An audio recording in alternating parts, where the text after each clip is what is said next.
No niin, täällä Elsan ojalla kultainen pukkivaltauksella kullan huuhdontaa.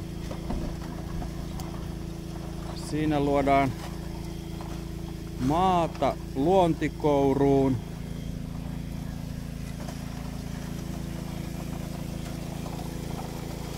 Mannekiininä toimii Niilo.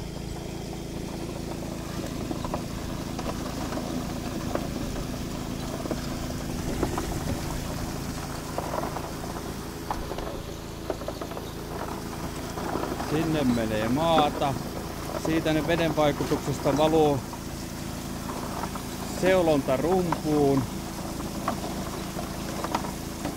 jota pyörittää vesimoottori.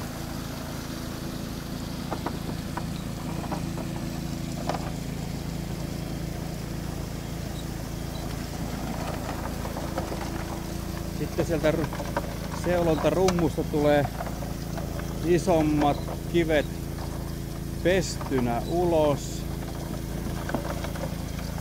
Nyt se rupeaa vähän holvaamaan tuohon rummun juureen.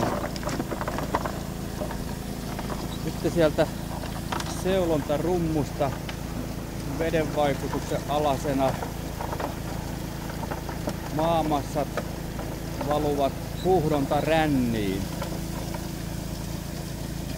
Ja huuhdontaränni sitten puretaan ja sitten sen maa-aines vaskataan.